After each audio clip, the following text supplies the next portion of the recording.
श्री कृष्ण कहते हैं कि आलसी व्यक्ति कभी भी सफल नहीं हो सकता। जिससे अपने जीवन में या आराम प्यारा है, उसे मेहनत करना अच्छा नहीं लगता, भला वे व्यक्ति कैसे सफल हो सकता है। इसीलिए अगर आप कोई काम करना चाहते हैं तो अभी से आलस्य त्याग कर दीजिए। अपने काम को कभी कल्प नहीं डालना, क्योंकि वह व्यक्ति समय की महत्वपूर्ण न समझकर उसे व्यर्थ में ही करवाता है। अंत में उसके पास कुछ करने के लिए समय नहीं बचता। जीवन में वही व्यक्ति सफल होता है जिसको खुद पर भरोसा हो। जिस व्यक्ति को खुद पर भरोसा नहीं, वह भी सफल नहीं हो सकता। एक बार दानवीर कर्ण ने भगवान श्री कृष्ण से अपनी व्यथा सुनाई और कहा कि हे प्रभु, जब मैं पैदा हुआ तब मेरी माँ ने मुझे त्याग दिया, इसमें मेरा क्या अपराध। द्रोणाचार्य ने मुझे शिक्षा देने से मना कर दिया क्योंकि वह मुझे क्षत्रिय नहीं मानते थे, इसमें भी मेरा क्या अपराध। द्रौपदी के स्वयंवर में मुझे मानत किया गया क्योंकि महाराज परिवार का हिस्सा नहीं। जवाब में श्री कृष्ण ने कहा, एक कारण मेरा जन्म हुआ तब मैं कारागार में था और मेरे पैदा होते ही मेरी मृत्यु की प्रतीक्षा कर रही थी। जिस रात मेरा जन्म हुआ था उस रात मुझे मेरे माँ बाप से अलग होना पड़ा, जहाँ पहुंचकर मुझे हर एक काम करना पड़ा जो एक गरीब परिवार में करना पड़ता है। गोबर हाथ से उठाना पड़ता था। जब मैं चल नहीं सकता था तब मुझ पर प्राणघातक हमले किए गए। मुझे मारने की बार बार कोशिश की गई। न मेरे पास बचपन में शिक्षा थी, न ही कोई विशाल महल था, न ही कोई गुरुकुल था, न कोई विशाल सेना भी। लेकिन तब भी मेरे मामा मुझे उनका सबसे बड़ा शत्रु मानते थे। मेरा भी जीवन कई चुनौतियों से गुजरा है। यह बात इतना महत्वपूर्ण नहीं है कि जीवन में कितनी बार अपमानित होना पड़ रहा है, लेकिन यह महत्वपूर्ण है कि आप उस अपमान का जवाब कैसे दे रहे हैं। आपके पास ज्ञान है, इसका आप इस्तेमाल कर पा रहे हैं और इन सब चुनौतियों को पार करके कैसे आगे बढ़ते हैं, यह बात सबसे से अधिक महत्वपूर्ण है। सब कुछ किताबों से सीखने को नहीं मिलता, कुछ मतलबी लोगों से भी बहुत कुछ सीखने को मिलता है। जब रिश्ते रुलाने लगे तो उसे नजरअंदाज करना सीखो, जिंदगी बहुत आसान हो जाएगी। दो खाने से पहले ही दुखी होने वाला व्यक्ति आवश्यकता से अधिक दुखी होता है। असफलताएं जीवन का एक हिस्सा है। अगर आप कभी असफल नहीं हुए तो आप कभी सीखेंगे नहीं, और जब आप सीखेंगे नहीं, परिणाम स्वरूप आप में बदलाव नहीं आएगा और न ही आप कई चीजें सीख पाएंगे। इसीलिए जीवन में असफलताएं बहुत महत्वपूर्ण है। वक्त के साथ लड़कर जो नसीब बदल दे इंसान, वहीं जो तकदीर बदल दें। कल का क्या होगा कभी मत सोचो, क्या पता कल खुद अपनी तस्वीर बदल दें। इन 5 जगह पर हमेशा चुप रही है। पहले, जहां आपके शब्दों की कोई कीमत नहीं। दूसरा, जहां बोलने के बाद आपको पछतावा न करना पड़े। तीसरा, अगर आपके बोलने से किसी का दिल दुखता है। चौथा, अगर आप गुस्से आज कठिन है, कल बेहतर होगा, लेकिन कल के दिन के बाद सुधार होगा। अगर इंसान में कुछ करने की इच्छा हो तो दुनिया में कुछ असंभव नहीं। जहां दूसरों को समझना मुश्किल हो जाए, वहां खुद को समझ लेना ही बेहतर है। बदन है मिट्टी का, सांसें सारी उधार है, घमंड भी है तो किस बात का यहाँ, तो हम सब किराएदार है। परेशानियां जिंदगी का हिस्सा है। जिसने अपनी परेशानियों पर कदम रखा है वह जीत गया है, और जिसने अपने परेशानियों को सर पर सवार कर लिया वे लूट गया। जीवन में कई बार हम बड़ी बड़ी परेशानियों से यही नहीं कल जाते हैं, मानो कोई है जो हमारा साथ दे रहा है, और उसी अदृश्य शक्ति को हम परमात्मा कहते हैं। इसीलिए याद रखना, जब दुनिया साथ छोड़ दे तो ईश्वर आपका हाथ थाम लेता है। क्रोध के सामने थोड़ा रुकना सीखो और गलती के सामने थोड़ा झुकना सीखो जो आपके हाथ में नहीं है। यदि उसका मुंह करोगे तो जीवन नर्क बन जाएगा। जीवन में इतना सबक तो मिल गया, फिक्र में रहोगे तो खुद चलोगे, बेफिक्र रहोगे तो दुनिया चलेगी।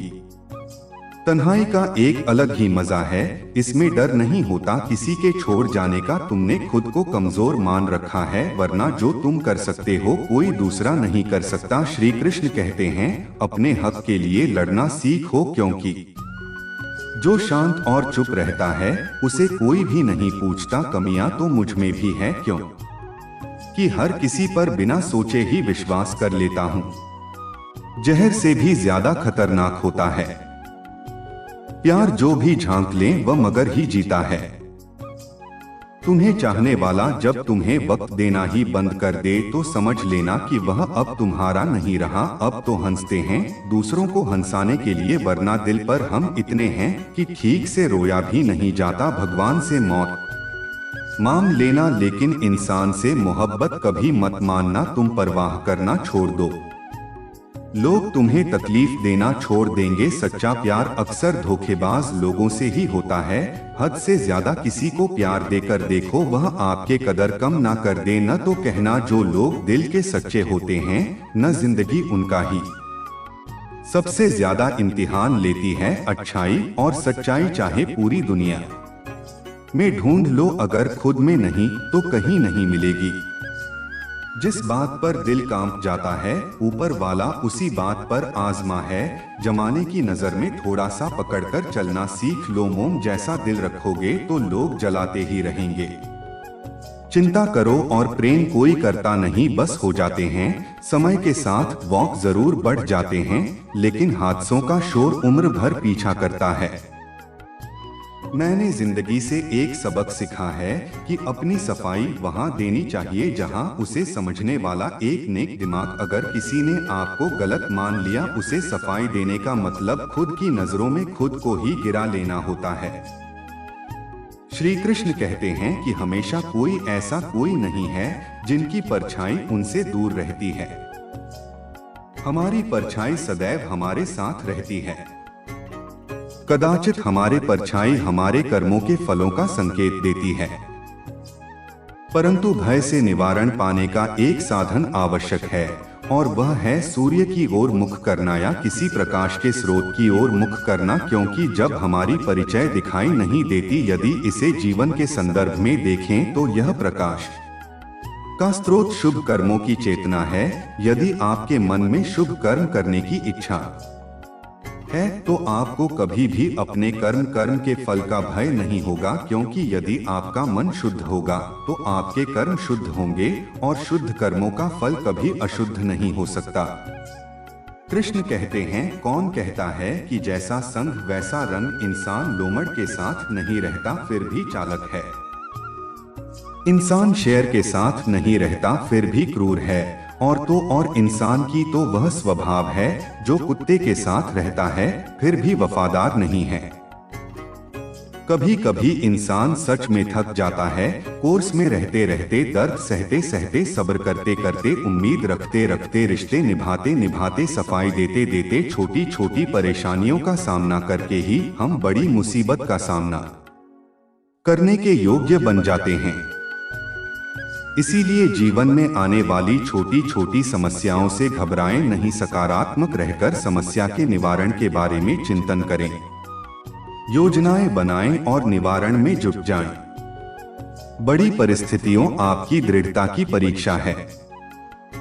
श्री कृष्ण कहते हैं कि इस इंसान को होकर आगे बढ़ा जा सकता है, मगर उसके खालीपन को हजारों लोगों से भी नहीं भरा जा सकता। जो सब्र के साथ इंतजार करना जानते हैं, उनके पास हर चीज किसी न किसी बहाने से पहुंच जाती है। जब तक विपरीत परिस्थितियों से लड़ो नहीं, तब तक वह तुम्हारे ऊपर हावी होती रहेगी। सिर्फ वक्त के भरोसे मत बैठे रहना। किस्मत वालों के हाथ खाली रह सकते हैं, लेकिन मेहनत करने वालों की कभी नहीं। दुख तब होता है जब आपको एहसास होता है कि जिसे आप सबसे ज्यादा महत्व दे रहे हैं, उनकी नजरों में आपका कोई महत्व ही नहीं है।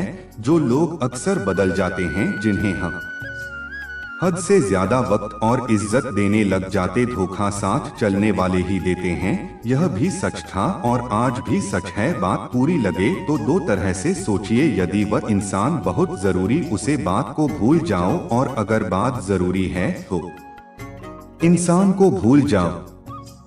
श्री कृष्ण कहते हैं कि सत्य का स्वीकार मनुष्य के लिए बहुत ही महत्वपूर्ण है। जब तक मनुष्य सत्य को स्वीकार नहीं करता, उसके असत्य से लड़ने की शक्ति प्राप्त नहीं होती। जब आप भोजन करते हैं तो आपका पेट स्वीकार होता है कि वह भर चुका है और भोजन करना बंद कर देते हैं।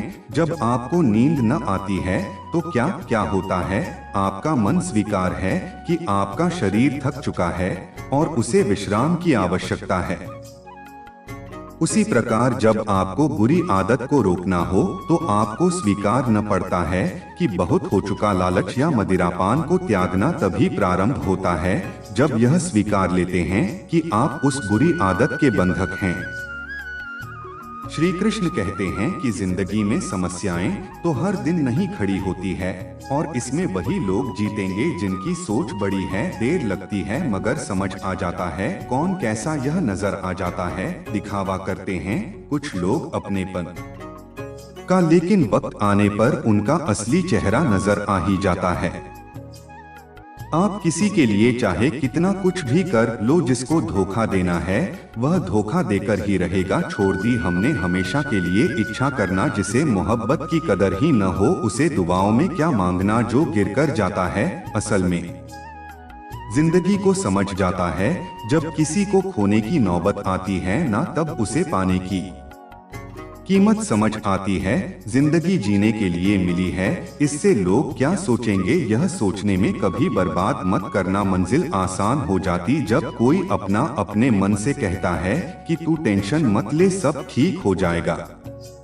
ईश्वर मुझे किसी के ऊपर बोझ बनने देना। जो मुझसे दूर होना चाहते हैं मुझे उससे पहले ही दूर कर देना। अगर जिंदगी में किसी का साथ चाहते तो उसे यह कभी मत बताना कि तुम उसे कितना चाहते हो। अहंकार भी आवश्यक है जब बात अधिकार, चरित्र और सम्मान की हो। बिना मतलब यहाँ कोई नहीं रहता। दर्द गहरा हो तभी आंसू गिर। श्री कृष्णा एक छोटी सी कहानी के माध्यम से कहते हैं कि एक व्यापारी अपने घर से निकला। घर से निकलते ही एक बिल्ली ने उस व्यापारी का मार्ग काट लिया। वह फिर से घर लौट गया और शुभ घड़ी की प्रतीक्षा करने लगा। अब जब वह पुनः घर से निकला तब वह वाहन वहां से जा चुका था जिससे राजा तक पहुंचकर उसे भेंट देनी थी। राजा को भेंट नहीं मिली। राजा क्रोधित होकर व्यापारी का व्यापार बंद करवा दिया। इस कारण व्यापारी क्रोधित होकर घर पर अपनी स्त्री से लड़ बैठा। पत्नी और बच्चे समेत मायके वापस चले गए और व्यापारी के जीवन में यदि कुछ रह गया था तो वह केवल अंधकार, और इन सब का कारण वह बिल्ली को मानता रहा जिसमें उसका मार्ग काटा था। ऐसे ही एक दूसरे व्यापारी राजा को भेंट देने के लिए निकला और उसे व्यापारी का मार्ग भी एक बिल्ली ने काट लिया। तो व्यापारी तनिक घबराए, परंतु उसने आगे बढ़ना अधिक उचित समझा, इसीलिए वह उचित समय पर पहुंचा। उसने राजा को भेज दी और राजा प्रसन्न हुआ और राजा ने व्यापारी को अपना व्यापार बढ़ाने की अनुमति दी और स्वर्ण आप दिए। जब व्यापारी घर पहुंचा तो पत्नी को आभूषण और अपने बच्चों को देने के लिए वस्त्र थे। उसके पास हर ओर प्रसन्नता थी। दोनों के साथ एक ही प्रकार की घटना हुई, परंतु दोनों की प्रतिक्रिया भिन्न थी। ऐसे ही हमारे जीवन में प्रारब्ध का अपना स्थान है, परंतु उससे कहीं अधिक महत्वपूर्ण हमारी प्रतिक्रिया, हमारी सोच का प्रभाव है, क्योंकि यही हमारे जीवन को आकार देती है। इसलिए अपनी सोच को सकारात्मक रखें और अपना जीवन सदैव आनंदमय रहेगा। लोग कहते हैं कि जिंदगी में आप अकेले कभी खुश नहीं रह सकते हैं, और मुझे लगता है कि जिंदगी में अकेलापन ही हमें जिंदगी जीने का सही मतलब सिखाता है। जिंदगी से कभी निराश मत होना। आप नहीं जानते कि आने वाला कल आपके लिए क्या लेकर आने वाला है, इसीलिए इंसान बार बार अपनी बात से ही मुकर जाए उस पर कभी भरोसा मत करना। मन पर तमाम मनाने सब आ जाएंगे, मगर मुसीबत के समय साथ देने कोई नहीं आएगा। वक्त अगर हमेशा एक सा रहता तो अपने और पर आयोग की पहचान कैसे होता। जब विश्वास टूटता है तो पर आए भी अपने हो जाते हैं, और जब विश्वास टूटता है तो अपने भी पराये हो जाते हैं। लोग कहते हैं कि औरत का घर और दौलत मानती है, पर मैंने देखा है कि अधिकतर औरत सिर्फ इज्जत, प्यार और वक्त की मांग करती है। श्री कृष्ण कहते हैं कि एक पात्र में जल और एक पात्र में मिष्ठान से भरा हुआ, दोनों ही पात्र भरे हुए हैं, परंतु देखिए, मिश्री को जल में मिला दें और जलने की मिश्री को अपना ले तो मिश्री ने अपना अस्तित्व खो दिया, परंतु जल को अभिमान था कि उसका अस्तित्व अभी भी बना हुआ है। परंतु जो भी वह चल सकेगा उसे अवश्य पता चल जाएगा कि यह जल अब जल नहीं रहा, यह अब शरबत बन चुका है। उसे लगता था कि उसका जीवन बेहद ही अधिक कष्टों में बीता है। परंतु जब भगवान श्री कृष्ण ने अपने जीवन की तुलना करने के जीवन से की, तब कर्ण को समझ आया कि कृष्ण की समस्याओं के सामने उसकी समस्या कुछ भी नहीं है। अंत समय में कारण भगवान श्री कृष्ण का ज्ञान सुनकर बेहद तृप्त महसूस कर रहा था और शांत मन से कर्ण ने अपने प्राणों को त्याग दिया। युद्ध के दौरान कौरवों की ओर से पितामह भीष्म लड़ रहे थे और पांडवों का साथ भगवान श्री कृष्ण दे रहे थे। बहुत भयंकर युद्ध चल रहा था। कौरवों की सेना में हाहाकार मच जाता जब अर्जुन का बाण चलता था। रोज शाम को जब युद्ध समाप्त होता तो सब अपने अपने शिविरों में लौट आते थे। पितामह भीष्म भी अपने शिविर में पहुंचते थे और जब भी वे वहां पहुंचते थे, वहां दुर्योधन उन पर आरोप लगाने के लिए तैयार रहता था। दुर्योधन उनसे कहता था, पितामह, मुझे लगता है आप पूरी ताकत के साथ युद्ध ही नहीं कर रहे हैं। ऐसा लगता है आप हमारी तरफ से नहीं बल्कि उन पांडवों की तरफ से युद्ध कर रहे हैं।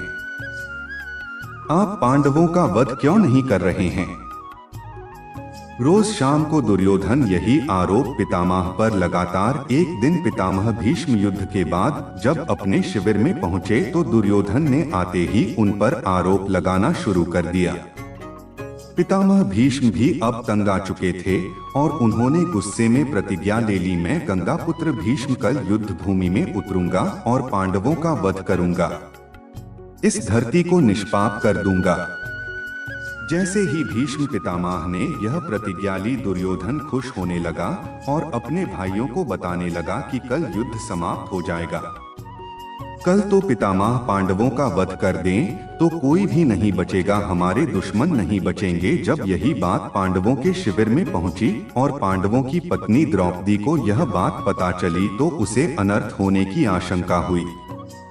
द्रौपदी भगवान कृष्ण के पास पहुंची और बोली, सखा हमें बचाइए, मेरे पति पर संकट आ गया है। पितामह भीष्म प्रतिज्ञा ले ली है कि वहां पांडवों का वध करेंगे। इस समस्या का समाधान कीजिए गोविंद, आपकी ही वजह से यह सारा युद्ध हो रहा है। भगवान कृष्ण ने द्रौपदी को समझाया कि यह युद्ध मेरी वजह से नहीं हो रहा, यह युद्ध हो रहा है हर किसी के अपने काम की वजह से। और रही बात समस्या के समाधान की, तो समस्या का समाधान जरूर मिलेगा। भगवान कृष्ण ने द्रौपदी को समाधान बताते हुए कहा कि चलो भीष्म पितामह के शिविर में चलते हैं। भगवान श्री कृष्ण शिविर के बाहर रहे और द्रौपदी को अंदर भेजा। वहां पर भीष्म पितामह ध्यान में थे। वहां जाकर द्रौपदी ने भीष्म पितामह को प्रणाम किया। जैसे ही द्रौपदी ने प्रणाम पितामह कहा, भीष्म पितामह ने बिना देखे ही कहा, अखंड सौभाग्यवती भव। जब उन्होंने देखा कि सामने द्रौपदी खड़ी हुई है तो वह संकट में पड़ गए। भीष्म पितामह ने द्रौपदी से कहा, पुत्री, तुमने मुझसे यह क्या अनर्थ करवा दिया? थोड़ी देर पहले ही मैंने प्रतिज्ञा ले ली कि मैं पांडवों का वध करूंगा और इसी तरह हमारा त्याग, हमारे बलिदान भी ऐसे ही होते हैं। जो इस बात से अनुभव करते हैं समझ सकते हैं कि कैसे हमने समय की धारा बदल दी। जो बड़ दंड देते हैं उनका अस्तित्व कभी नष्ट नहीं होता, उनका बलिदान संसार में कुछ न कुछ परिवर्तन अवश्य लाता है। श्री कृष्ण ने हर किसी को हीरा बनाया है, परंतु चमकता वही है जो तराशने की हद तक था। कभी भी परिस्थितियों के हाथों की कठपुतली मत बनना, क्योंकि आप अपने हालात बदलने का दम रखते हैं। हंस पर चाहे गरीब हो और अच्छा होना चाहिए, जो आपकी इज्जत करें, क्योंकि गरीबी तो काटी जा सकती है और किसी बुरे इंसान के साथ जिंदगी काटना बहुत मुश्किल होता है। दहशत आंखों में होनी चाहिए। अभियान तो चौकीदार के पास भी होता है। वफादारी का असली मतलब उन लोगों से पूछो जो सालों से किसी एक को एक तरफा प्यार करते हैं। किसी की इतनी भी परवाह मत करो कि वह लापरवाह हो जाए। बहुत अजीब है, इस दुनिया के लोग उन्हें जितनी मोहब्बत दो वह उतना ही दुख देते हैं। टेंशन एक ऐसा तोहफा है जो हमारे अपने ही हमें देते हैं। लोगों से सीखा है मैंने, ज्यादा मीठा बोलने वाले इंसान अंदर से कड़वे और कड़वा बोलने वाले लोग अंदर से मीठे होते हैं। आप जितने अच्छे होंगे आपका पाला उतने ही घटिया लोगों से पड़ेगा। अगर जिंदगी में सुकून ढूंढ रहे हो ना आप, तो मतलब लोगों से दूर हो जाओ, सुकून अपने आप मिल जाएगा। मासूम लोगों की सबसे बड़ी गलती होती है कि वह चालाक लोगों पर भरोसा करके उन्हें अपना समझ लेते हैं। भविष्य का दूसरा नाम है संघर्ष। इच्छा होती है, संगीत कल्पना करता रहता, और हम यह जानते हुए भी इतना सशक्त समझ नहीं पाते, या तो हम बाइट हुए समय के स्मरण को घर घर बैठे रहते, या फिर आने वाले समय के लिए हम योजनाएं बनाते रहते हैं और जीवन बीत जाता है। संगीत नहीं भविष्य निर्मित कर सकते, स्वागत कर सकते हैं। भविष्य तो क्या, जीवन का हर पाल संगीत जीव से नहीं भर जाएगा। स्वयं विचार कीजिए, संगीत और मनुष्यता घाट को अपने जीवन का केंद्र में लेता, पर क्या भविष्य मनुष्य की योजनाओं के आधार पर निर्मित होते हैं? संगीत नहीं। जिस प्रकार किसी ऊंचे पर्वत पर सर्वप्रथम चढ़ने वाला उसे पर्वत की तलाश में बैठकर जो योजना बनाता है क्या वही योजना उसे पर्वत की चोटी तक पहुंचती नहीं? वास्तव में वह जैसे जैसे ऊपर चढ़ता है वैसे वैसे उसे नई नई चुनौतियां, नई नई विडंबनाएं, नई नई पद पर वो अपने अगले पद का निर्णय करता। प्रत्येक पद पर उसे अपनी योजनाओं को बदलना पड़ता। कहीं पुरानी क्या, जीवन के साथ भी ऐसा ही नहीं? जब मनुष्य जीवन में किसी एक चुनौती को, एक अवरोध को अपने जीवन का केंद्र मान लेता है, अपने जीवन की गति को ही रोक देता है, तो वह अपने जीवन में सफल नहीं बन पाता और ना ही सुख और शांति प्राप्त कर पाता। अगर आपको हमारा वीडियो पसंद आया हो तो लाइक करें, शेयर करें और सब्सक्राइब करें। धन्यवाद। जय श्री कृष्णा। राधे राधे।